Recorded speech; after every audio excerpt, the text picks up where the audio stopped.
Good morning. It's good to kind of see everybody. I can almost see you. I think you can probably see me. Yeah, it's good to see everyone. Welcome in here. We have a couple of maxims that we're going to be exploring today, kind of reconsidering these. Are they really truth? Or are they absolutes? The first one that we have on the docket is, can you teach an old dog new tricks? Can you do that? Someone have an old dog you've ever attempted to, any Fidos or? Yeah. How about this? If an old dog is open to learning a new trick, you can. It's true with people too. The older we get, a lot of times the more stubborn we become. Apparently that's the case with dogs, but if a dog's open to learning, is willing to be molded, then you actually can teach an old dog new tricks. You can do that with people too. We're applying this maxim to people. Our old dog is the nation of Israel. She's been around now for not quite, but getting close to 150 years. And she's been trapped in this same cycle of doing things. Lots of idolatry and abundant immorality. And she needs to learn new tricks. Can you teach an old dog new tricks? Well, if the old dog's willing to learn, you can. We'll see if Israel is willing to learn a new trick today. We're going to be finishing up in 2 Kings 13. We've been looking at these swords of retribution. There have been 4 thus far. We'll finalize this 5th one today, and then we'll carry on into chapter 13 in a new section. So far we've had the sword of Jehu, who is the king of Israel. And then we have the sword of Jehoiada in punishment, who is the prominent priest in the southern kingdom in Judah. The sword of Hazael, who's the king up to the northeast. I apologize for not having a map last time. I do have one again today, and I'll show that to you. And then we have the sword of Jozachar. I almost said Jehoshaphat. That's Jehozabad, of whom I'm thinking. But the sword of Jozachar, which might be better thought of actually as 2 swords, that of Jozachar, and there's my Jehozabad back in chapter 12 to close it out. And these are servants of the king who rise up against him, Jehoash in the south, the king of Judah, to kill him. They are the sons of foreigners, but they're serving as servants to the king, and they're involved in a conspiracy against him. Well, today we're going to be looking at the final of these swords, the sword of Syria. And if you're thinking, well, hang on, haven't we already covered that back with the sword of Hazael? Yes, kind of, but there's an additional sword that's going to come from the next ruler of Syria after Hazael. So we're in chapter 13. Glad that you're here and everybody survived Thanksgiving. Good to have you back home. Chapter 13 and verse 1. In the 23rd year of Joash, the son of Ahaziah, king of Judah, Jehoahaz, the son of Jehu, became king over Israel and Samaria, and he reigned for 17 years. Let's go back in our mind's eye just a little bit. Joash, who is the king in the south, Jehoash, over Judah, he reigned for, does anybody remember how many years? It's a good classic number. It's been a while since we've had one of these. 40, very good, Justin. I had to refresh myself on that. I was like, oh yeah, I remember talking about that now. So it's been a while since we had a 40-year reign. It's a complete period on the earth, 10 of 4. Just like the original 3 kings of Israel over the United Kingdom. So he reigns for 40 years. He's how old whenever he becomes king? Very young. He's 7 years old. He's tucked away for 6 years before he becomes king, which means he was 1 year old, a baby, when he was put away, and he assumes the throne at 7 years old, and he reigns for 40 years. His reign begins very well. It ends not so good. He tails off at the end. And it's kind of strange. You go back and you think about the 40-year spans of the first 3 kings of Israel. Saul, I think you can make a case like starts decently very early, and then it goes downhill very quickly. David was phenomenal in the early to maybe mid and possibly even starting in the late portions, and he falls off. Solomon, you can make a case. The greatest early reign of any king that has ever been. What happens at the end? Joash starts very well. What happens at the end? I hope that serves as a good lesson to all of us.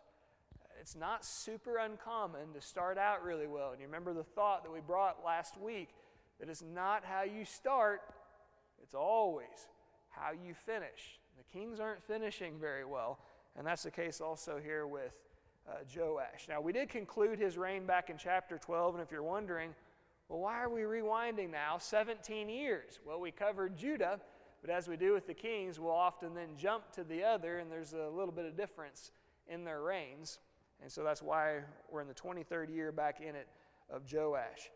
So in the 23rd year of Joash, the son of Ahaziah, who is the king of Judah, Jehoahaz, the son of Jehu, became king over Israel and Samaria, that's in the north, and he's going to reign for 17 years. So if this is in year 23 that he assumes the throne of Joash, and he reigns for 17 years, he's going to be concluding 23 plus 17. It's going to be 40. He's going to be concluding, wrapping up right about the same time that Joash does and that he dies also. All right, so time frame wise, we're looking at 814 to 798 BC. And as I often state, that might be a year or so difference, but they're pretty accurate, those dates that we have. 814 to 798, so we're right at the turn of the century whenever Jehoahaz is going to be done reigning as king. What kind of a king is he in the north? Well, if he's a northern king, you know. What do we know about all the kings of Israel? They're all evil. Not a single one of them is good. Now, there's some that are not as evil as others, but there's evil. There are times there's the lesser of evils, but it's always evil in the north. So we shouldn't be surprised at this. He did evil in the sight of the Lord, and he followed the sins. I want to come back to that pluralized version of that noun. He followed the sins of Jeroboam, the son of Nebat, who made Israel sin. He did not depart from them. It's been a long time since we talked about old Jeroboam. He was the first one in the split of Israel at 931, maybe more accurately 930 BC. You have Rehoboam in the south when the kingdom divides at Solomon's death, and that's Solomon's son. And then you have Jeroboam in the north. So we're pretty familiar, I think, by this point. What was the sin singular of Jeroboam in the north? There you go. He's worshiping idols. But notice here, and it's often brought up this way, and I don't know if your mind does this, it may be sharper than mine, but mine tends to just jump right over that S on the end of it and think the sin, singular. Now, there were sins of Jeroboam, and God always brings up these people continued in the sins, plural. It is complete apostasy. It's not like one thing that's a little bit off, or even in the idolatry, one thing that's major off. It's like all kinds of major things that are completely wrong the way they're going about things. I ask you to keep your spot here. Turn back to 1 Kings 12 since it's been so long. And today let's refresh ourselves because we're going to keep seeing this time and again. They follow in the sins, plural, of Jeroboam, the son of Nebat. So we're going to go back to 1 Kings 12 and start reading in verse 25. 1 Kings 12, 25. Then Jeroboam built Shechem, in the hill country of Ephraim and lived there. And he went out from there and built Peniel. And Jeroboam said in his heart, now the kingdom will turn back to the house of David. That's his fear. Whatever happens, I can't lose my kingdom. If this people go up to offer sacrifices in the temple of the Lord at Jerusalem, so, map-wise, they're going to be in the northern section, but they would have to go down, up in elevation, but down south to Jerusalem to worship God in the temple. And he's thinking if they keep leaving my country behind and going to the other country where my nemesis is reigning, they might like it enough and say, let's just go over here, or let's reunite as a nation. He says, if they're offering sacrifices in the temple of the Lord at Jerusalem, then the heart of this people will turn again to their Lord, master, that is to Rehoboam, king of Judah, son of Solomon, and they will kill me and return to Rehoboam, king of Judah. So the king took counsel and made 2 calves of gold. This is polytheism right here. The Israelites are accustomed to worshiping one God, and now they're going to have 2 gods. but they're going to be divided, set apart from one another. He made 2 calves of gold, and he said to the people, "You have gone up to Jerusalem long enough." Well, it's a long trip. That's difficult, isn't it, to make? "Behold your gods," plural, "O Israel, who brought you up out of the land of Egypt." This is treason. It's idiocy is what it is. He knows better. He's already established this. He just makes up a big whopper of a lie to tell these people that will simply benefit himself. But when you make a lie, people aren't just going to automatically believe it. They need to have some motivation to do so. And so he's going to explain this to them. He sets one in Bethel, and the other he puts in Dan. Now in the new territory of Israel, Bethel's going to be on the southern border. It used to be Beersheba, but the territory has shrunk now. And so about in the middle, but on the southern border of Israel, you have Bethel, and then up to the northern border still, you have Dan. So he puts one in the north and one in the south. And he tells them, "You guys have had to do too much traveling in your lives. Let's make this easier." And so his big sell to them is a convenient religion. It makes it simpler than what it was before as far as travel goes. Of course, overcomplicates it and new rules and regulations, as we're going to see. Verse 30, "Then this thing became a sin, for the people went as far as Dan to be before one. He also made temples on high places and appointed priests from among all the people who were not of the Levites." Now, under the old system, how many temples are there? There's one temple in one place in Jerusalem. Everybody has to travel there for their sacrifices. He says, man, it's been inconvenient the last 100 years or so, hasn't it? Let's make this a little bit better. And so let's set up 2 of these, and then we're going to make multiple temples for sacrifices as well. But your 2 different gods, you can go to either place, whichever one's closest to you. And then remember how strict it was that the priests, they could only come from one group. I think priests should be able to come from anywhere, don't you? And so he changes the entire priesthood. He changes the place of worship. He changes the God of worship. But he's not done with all of his sweeping changes. Verse 32, "And Jeroboam appointed a feast on the 15th day of the 8th month." You go back and you check all these feasts of Israel, you'll find in the 1st month, in the 3rd month, and in the 7th month, and you're not going to find an important feast in the 8th month.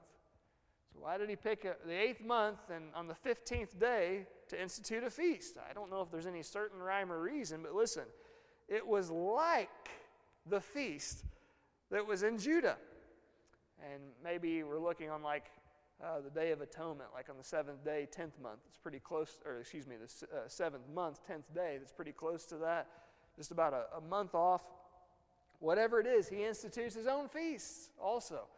So you see the upheaval here that's occurred. "So he did in Bethel, sacrificing to the calves that he had made. And he placed in Bethel the priests of the high places that he had made.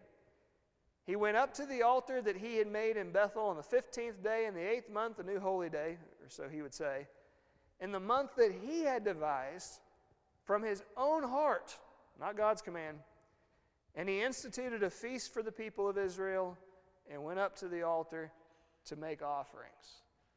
So, when we go back to where we are in 2 Kings 13, and we read, and we have a number of times, and we will continue to, of these kings of Israel, and we have some of the kings of Judah also. "He did evil in the sight of the Lord," 13:2 of 2 Kings, "and he followed the sins of Jeroboam, the son of Nebat, who had made Israel sin. He did not depart from them." It's not just the golden calf worship in which he's engaged. He's following a new place of worship, a new system of priests, new feast days. He completely overthrew and instituted a new religion. Now, you could say, hey, they're religious people, and that's a plus. Well, it's a pseudo-religion. Everything about it is wrong, so I don't know if I would say that or not. Yeah, they do believe in an existence of God or gods as people in Old Testament times, Bible times, always tend to do so. But it's all off. And leading God's people in these ways. Verse 3, then the anger of the Lord was aroused against Israel, and he delivered them into the hand of Hazael, we know him, king of Syria, and, so here's another one, another sword, into the hand of Ben-Hadad, the son of Hazael, all their days. We've had a Ben-Hadad before. It's not the same guy. I'm going to toss up this chart so we can reconsider. Ben-Hadad. It's time and again his name pops up. Well, that's because he reigns for almost 50 years, roughly half a century in Syria. So yeah, we're going to encounter him quite a bit. But then there's the servant that's involved in the overthrow, Hazael, whenever he's told by Elisha essentially what he's going to do, that excites him to do that very thing. We read about him a chunk, and that's because he reigns for 40 years, complete period on the earth. Well, then we have Ben-Hadad II. This is not the descendant of Ben-Hadad I. It is not his son. He is the son of Hazael, and it makes sense why he would be named after the guy who was overthrown by Dad, because Dad served under him in his administration for a good period of time. And it could be that he was born while he was being true to the king. You know, his fidelity was still in place. But Ben-Hadad II is not the son of Ben-Hadad I. Let's not get that confused. Here in a little bit, in Israel, we're going to have a Jeroboam II. He is not the son of Jeroboam I. In fact, he is not even a blood descendant of him. But he's named after a former king. So it's kind of a similar situation right here. As I mentioned to you, we're going to have the sword of Syria, and it might sound like a repeat from the one a couple before, the sword of Hazael. It's not, even though Hazael has served Syria and as a sword to Israel, but there's a second sword here, and that's going to be the sword of Ben-Hadad II. So the Lord, his anger is aroused against Israel, delivers them into the hand of Hazael, king of Syria, and a second sword of Syria into the hand of Ben-Hadad, who is the son not of Ben-Hadad I, but the son of Hazael, all their days. Now, all their days doesn't mean that for, looking at our chart right here, all the days of Hazael and all the days of Ben-Hadad, that would be 60 years, but it appears more to be all the days that God had appointed for their punishment. And that serves as a chunk of both of these kings' reigns. Now, eventually, this is going to come to an end. Look at the next chapter, 2 Kings 14. I don't want to get too far ahead of ourselves, but at the same time, I want to show that there is an end in sight, and it's kind of hinted at right here. All their days, meaning there's a stretch that this punishment comes, but it's not going to last forever, thankfully. 2 Kings 14, verse 23. In the 15th year of Amaziah, the son of Joash, king of Judah, Jeroboam. Okay, that's the guy I advertised to you. That's not the first one who's been dead for 100 years, obviously. This is not the son of Jeroboam I. Jeroboam II is the descendant of another through a couple of other dynasties that have crept up in Israel. But Jeroboam II, that is, the son of Joash or Jehoash, king of Israel. Okay, let's also pause right there. Does that sound familiar? Joash. It's not the one who's already died. Joash or Jehoash, notice, king of Israel. So we have seen this multiple times, haven't we? The kings will be named the same thing, but they reign at different times. They're in different families. Now maybe they're related by marriage at times a little bit, but different blood relations anyway in Israel and in Judah. We have seen one time when people by the same name are reigning. It's not the last time we're going to see it. We will also notice today that there are two Joashes who reign at the same time. One in Israel and one in Judah. Not very long at the same time, but it can make things a little bit confusing. So I want to point that out to try to differentiate. Jeroboam, the son of Joash, king of Israel, not the one in the south, began to reign in Samaria, and he reigned 41 years. That's a long time for these kings. And he did what was evil in the sight of the Lord. Of course, he did not depart from all the sins of Jeroboam, the son of Nebat, which he had made Israel to sin. Not a great guy, but there's some positive things that happened. Listen to this in verse 25. He restored the border of Israel from Lebo Hamath. And don't worry about the red and yellow markings about the spies in Canaan so much, but I like the map because it's a good broad view, and you don't find Lebo Hamath on many maps. So this is one of them right here. But notice where Lebo Hamath is located. I'm sure you're familiar by now. The territory of Israel going just to the right on the screen, to the east on the map, is from about right here to here as far as north to south goes. Right in that area, or originally anyway. But if you notice, by the time you get up in here, that's kind of a bordering region. And what do we know about what country is found up here to the northeast? Which country is located up there? Syria. All right, so that's a bordering spot of Syria. And what we're told in the very next chapter, and we'll cover that more thoroughly next week, is that Jeroboam II restores the border of Israel from all the way up to the northeast, Lebo Hamath, as far as the Sea of the Arabah. You have another word for Arabah in your translation.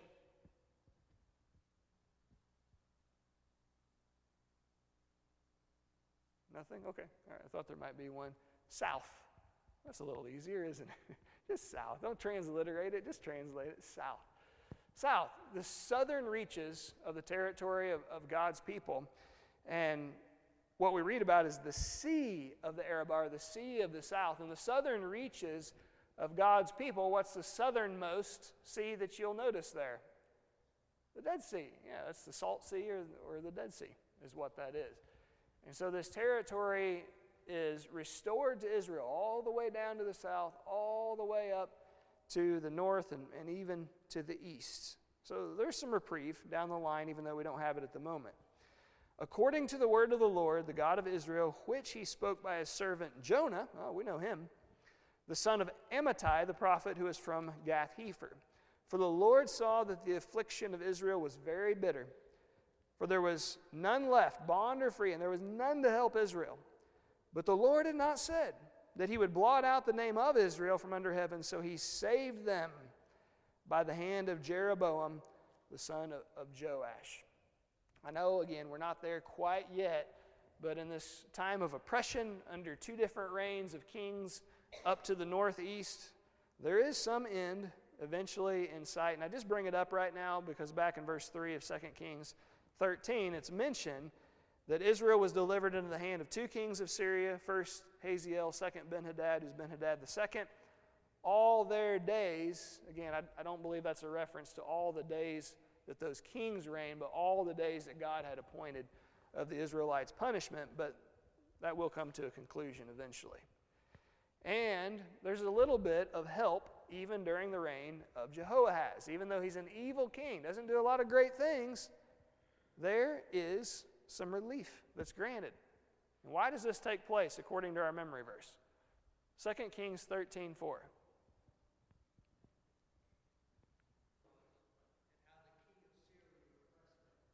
Okay, good tag team. Thank you for that, guys. So Jehoahaz, he's in trouble, and he cries out to God, like the true God, the mono, the one God. And God, in his graciousness, he has no obligation to listen to this guy. He's like, you know what? I will. But we're told at the end of the verse, I don't know that this is as much for Jehoahaz's sake, but for whose? For the people's. And this might go back to the time period of Elijah when he says, God, no one's left. They've all forsaken you. They're serving these false gods. And he says, you might think that, but you're wrong. I still have 7,000 who have not bowed the knee to Baal. And I'm not saying Baal's being served right here. These are the golden calves once again. But there's probably a recognition by God, there is a small remnant of my people that haven't yet bowed, and the king's crying out to me, and it sounds almost more like for their sake, I will intervene. And so God does just that. He's a gracious God, and he helps out his own people. Verse 5, Then the Lord gave Israel a deliverer, so that they escaped from under the hand of the Syrians, not permanently, but for a time. And the children of Israel got to dwell in their tents as before. Nevertheless, they did not depart from the sins of the house of Jeroboam, who had made Israel sin, but walked in them. And the wooden image also remained in Samaria. Two things here. We've already established about the sins, plural, of Jeroboam. But the second one that's mentioned here, there's a wooden image that they continue to serve in Samaria. What do you think that wooden image would be in Samaria? Asherah? Okay, good. All right. That's interesting. Could be. Yeah. All right. Turn back to 1 Kings chapter 16. 1 Kings 16.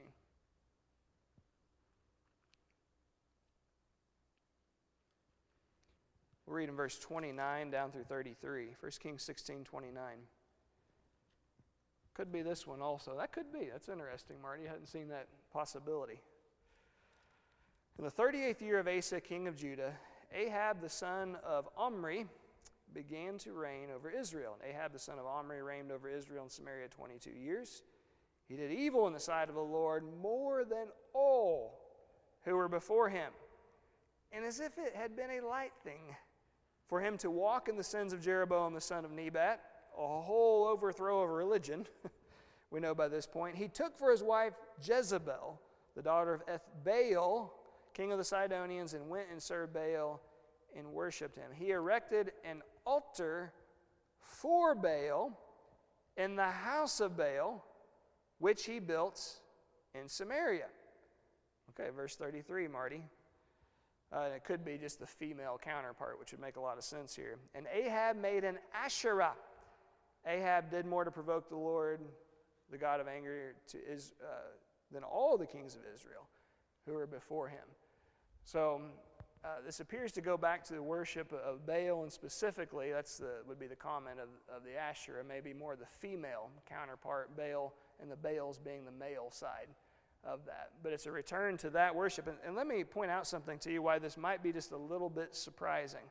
Turn to 2 Kings.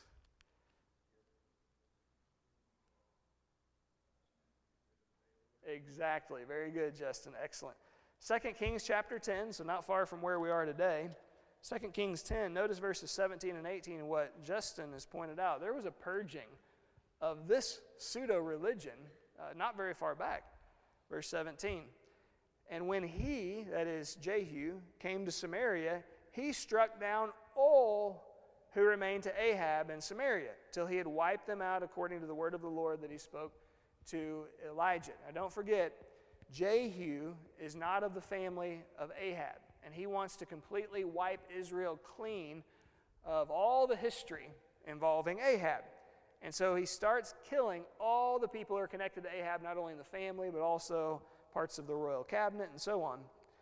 Verse 18, then Jehu assembled all the people and said to them, Ahab served Baal a little, but Jehu will serve him much. Does he really mean what he says, though? Verse 24, then they went in to offer sacrifices and burnt offerings to Baal, but Jehu had stationed 80 men outside and said, the man who allows any of those to escape shall forfeit his life. So as soon as he had made an end to the offering, Jehu said to the guard and the officers, go in and strike them down, let not a man escape. So when they put them to the sword, the guard and the officers cast them out and went to the inner room of the house of Baal. They brought out the pillar that was in the house of Baal and burned it. They demolished the pillar of Baal, demolished the house of Baal, it's kind of gross, and made it a latrine to this day. The old temple of the false god became a potty house. That's what happened. Verse 28, thus Jehu wiped out Baal from Israel. And this is the point at which we would say, man, I thought there were no good kings in Israel. This is a good king. Hold on.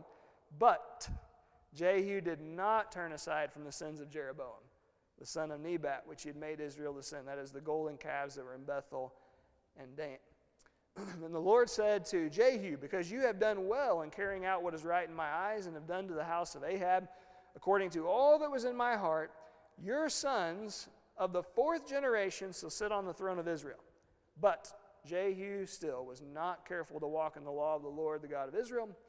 With all his heart, he did not turn aside from the sins of Jeroboam, which he had made Israel to sin. However, as you see from the second chart, right up here, God makes good on his word, and he says, because you did some good things, because you were lesser evil than those who came before you, I'm going to give you 4 subsequent generations. And sure enough, you look in Israel's history and the record also of Scripture, and you'll find exactly that to be the case. Jehoahaz, where we are now, sits on the throne for the 16, 17 years. And then after that, we'll have Jehoash, or Joash, not the same guy who's already dead, in Judah, but one of the same name in Israel. And then as we read a little bit ahead of time, Jeroboam II, not the son of Jeroboam, a different dynasty, but named after him. And then Zechariah, who's only going to reign for 1 year, and as you can tell there to the right, it's going to be ugly. That's the reason for that. And this is the fulfillment of God's promise. Your sons will sit on the throne of Israel to the 4th generation. But I say all that to say this, though, going back to really the point that's being made, it's a little bit surprising, Justin, that he reinstitutes this worship of Baal, whether that's the male or female or both of those that are involved, because his dad worked so hard to clean this out of all Israel. And so he goes back to, and you can tell that he's a little more evil than what his father was, even though, unfortunately, both of them were that way. 2 Kings 13, verse 7. For he left of the army of Jehoahaz, that is the king of Syria, he left of the army of Jehoahaz only 50 horsemen, 10 chariots, and 10,000 foot soldiers. For the king of Syria had destroyed them and made them like the dust at threshing. Think about this. This is all you have left to defend your country. 50 horsemen, 10 chariots. And on top of that, now this is a little bit better, but 10,000 foot soldiers. Okay, but even at that, when you unleash the forces in a major conflict, you're looking at perhaps hundreds of thousands, and the whole war maybe millions, and all you have is 10,000 soldiers. Basically, he's left him with the police force, is all that he has in his country. And we're told that the king of Syria destroyed them and made them like the dust at threshing, or threshed them into dust. This could be a figurative statement, or it may be literal. And the instruments that were used in the threshing process may have been used on soldiers as they were on the ground, and they might have been essentially just ground up into raw meat, maybe what he has in mind. Turn to Amos chapter 1. Amos 1, here's a prophecy that correlates right around with this time period.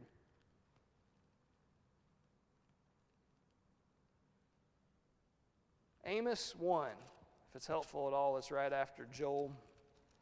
You have Hosea, which is a long one, Joel, Amos, super short. Obadiah, right, next? Yeah. All right, so Amos chapter 1, verse 1. The words of Amos, who was among the shepherds of Tekoa, which he saw concerning Israel in the days of Uzziah, king of Judah, and in the days of Jeroboam, the son of Joash, king of Israel, 2 years before the earthquake. And he said, the Lord roars from Zion and utters his voice from Jerusalem. The pastures of the shepherds mourn, and the top of Carmel withers. Thus says the Lord, for 3 transgressions of Damascus. Pause. Damascus is not only a prominent, but as well a capital city, and we've established, arguably, it appears, the oldest standing capital city in the world of what country? Assyria still is, even today. Exactly right.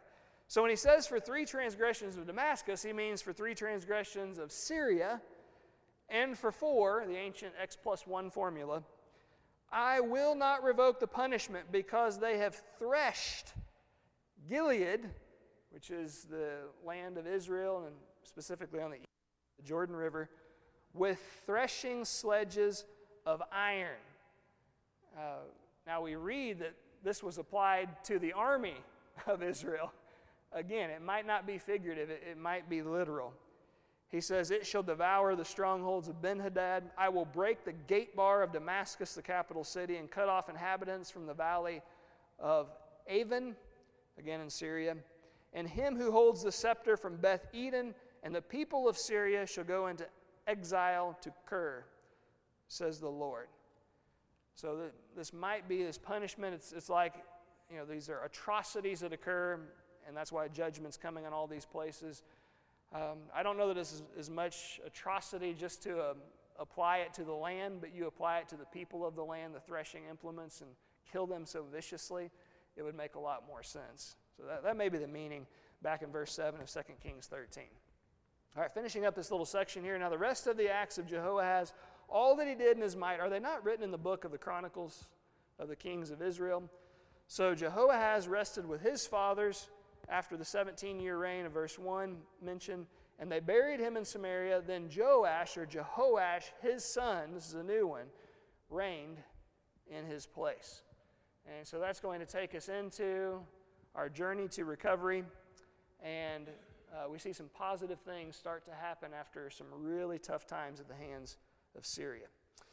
Verse 10 of 2 Kings 13. In the 37th year of Joash, or Jehoash, king of Judah, Jehoash, or Joash, the son of Jehoahaz, became king over Israel and Samaria, and he reigned for 16 years. Now, if you're doing this math and going back, in the 23rd year, verse 1 of Joash, this king, the prior one, Jehoahaz, reigns over Israel for 17 years. 23 plus 17 gives you the 40th and the final year of reign of Joash when that would end. But we read that Jehoahaz's son, Jehoash, or Joash, starts reigning in the 37th year of Joash, king of Judah. Seems like our numbers are off, doesn't it? But what have we established that happens a lot with fathers and sons in these dynasties? They overlap. We have co-reigns of one another. And toward the end of their rule, they'll bring in the son to help groom them along. So we have co-regents taking place here for, 3 or 4 years. Time frame wise, we're looking at 798 to 782 BC that Jehoash is going to reign over Israel. 798 to 782 BC. What kind of a king is he? Verse 11, at least from Israel, so that ought to tell you enough. And he did evil in the sight of the Lord. He did not depart from all the sins of Jeroboam, the son of Nebat, who made Israel sin, but he walked in them. Now the rest of the acts of Joash, all that he did and his might with which he fought against Amaziah, king of Judah, are they not written in the book of the Chronicles of the Kings of Israel? So Joash, after 16 years of rule, rested with his fathers. Then Jeroboam sat on his throne. It's not the first one, this is the second one, not of the same family. Jeroboam the second. And Joash was buried in Samaria with the kings of Israel. All right, so they seem like kind of insignificant, these things going on. A lot of these, just briefly mention decade and a half periods. Well, here's something that's very significant. Elisha, oh, we love him. Haven't read about him in a while. We love that guy. Just like Elijah. It's so sad when these guys have to leave. I remember as a kid, had a Wednesday night Bible class teacher. Had a lot of respect for her. Really enjoyed her classes. And we were learning about Moses. Of course, as a kid, I knew deep down what the answer would be. So one night I got the courage up to ask her. I said, we're talking about Moses. I said, did Moses die? Yeah, he died. She said, oh. Just so disappointing. He's such a hero, and you never want the story to end. Well, that's the case with Elijah. Did he die? That's a good answer. No, he didn't. He's one of the few never to have died, right? One of only two of whom we have record. Elisha, did he die? Well, the answer's not as good there. Yeah, he dies, and it's time for that. Elisha had become sick with the illness of which he would die. Then Joash, the king of Israel, came down to him and wept over his face and said, "Oh, my father, the chariots of Israel and their horsemen." Does that sound familiar? Of whom else is this remark made? My father, the chariots of Israel and their horsemen.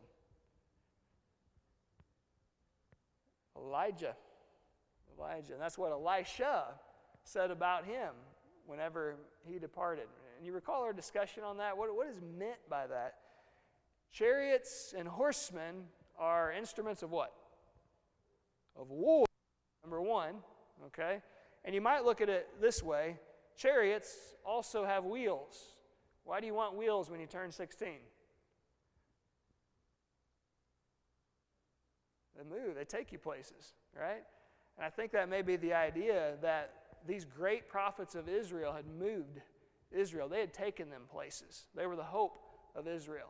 And then also you have the horsemen war. They're the defense and the offense of the country. And when they're gone, the country's going to be in big trouble. And Elijah recognized, hey, the one who moved Israel, our offense and our defense, what am I going to do? Well, he's still there to help out, and he's been preparing for years now for this. But now Joash, the king of Israel, recognizes about Elisha. There's no one left to replace him. Verse 15, and Elisha said to him, take a bow and some arrows. So he took himself a bow and some arrows. Then he said to the king of Israel, put your hand on the bow. So he put his hand on it, and Elisha put his hands on the king's hands. This is a united effort. King and prophet are working together as a symbolism. And he said, open the east window, and he opened it. Then Elisha said, shoot, and he shot. What does he mean by this? Well, if we were to go back and to look at the map, what's found out to the east of Israel and slightly to the north? Syria. Okay, all right. So this is kind of adding up here. And he said, the meaning behind it is the arrow of the Lord's deliverance and the arrow of deliverance from Syria, for you must strike the Syrians at Aphek until you've destroyed them. Then he said, take the arrows. So he took them. And he said to the king of Israel, strike the ground. Now, by this point, he understands that these prophecies are involving the real thorn in Israel's side for many decades at this point. And it's about defeat over them. And he says, take the arrows and strike the ground. So he takes the arrows and he hits the ground. How many times? 3 times, and he stopped. Now, if you're really angry with someone and you want to hit him, you think you're going to stop at 3 times? That's very kind. And that's what the prophet tells him. He said to the king of Israel, the man of God, he's angry, and you should have struck at least 5 or 6 times, because then you would have struck Syria until you destroyed it. You weren't passionate enough about it. And we could say, well, that's not fair, because he doesn't know. Well, not all of it, but he knows that it's connected to this. And he doesn't tell him how many times, so that leaves him the prerogative, however many times you want. He only does it 3 times. He says, so that means that now you're only going to strike Syria 3 times. You could have struck it until you destroyed it. And I wonder if Damascus would be the oldest sitting capital city today if he would have struck it more than 3 times. That's all he did, though. And after this, Elisha dies, and they bury him. And the raiding bands from Moab, and a parenthetical little story here, invaded the land in the spring of the year. So it was as they were burying a man that suddenly they spied a band of raiders. And they put the man in the tomb of Elisha, and when the man was let down and touched the bones of Elisha, a dead man, he jumped right back up, and he was alive. He revived, and he stood on his feet. And I think this is a final showing of great respect from God toward Elisha, and reminds the people of the power of all the prophecies that the man of God had made, as well as all the instruction that he constantly gave to turn away from the idols and to turn back from the Lord. Verse 22, and Hazael, king of Syria, oppressed Israel all the days of Jehoahaz. We know now it's 17 years. But, verse 23, you know God. The Lord was gracious to them. He had compassion on them, and he regarded them because of his covenant with Abraham, Isaac, and Jacob, and would not yet destroy them or cast them from his presence. Now Hazael, king of Syria, died. Then Ben-Hadad, that's the second, his son, reigned in his place. And Joash, the son of Jehoahaz, recaptured from the hand of Ben-Hadad, the son of Hazael, the cities which he had taken out of the hand of Jehoahaz his father by war. 3 times Joash defeated him and recaptured the cities of Israel. Why do you think this occurs 3 times? It's the fulfillment of the prophecy, the final one made by Elisha, the man of God, before he goes on to his reward. And as I advertise for next week, we see some positivity that's taking place. Things are starting to look up just a little bit in the northern kingdom of Israel. This is rare, but we shouldn't be surprised about this, because we saw in Jehoahaz, no, he didn't have a true heart to God. None of the kings, unfortunately, are going to. But just for a moment, he starts to look up toward heaven himself. And what do you know? Things in the country begin to look up just a little bit also. What a great reminder for us. When we need things to look up, don't forget the need to look up. For next week, please read all of chapter 14, as well as the first 7 verses of 15. So all of 14, first 7 of 15. We're going to do a memory verse of chapter 14, verse 27, similar to what we read prior of how God never forgets his people, even in tough times. And what a wonderful reminder that is.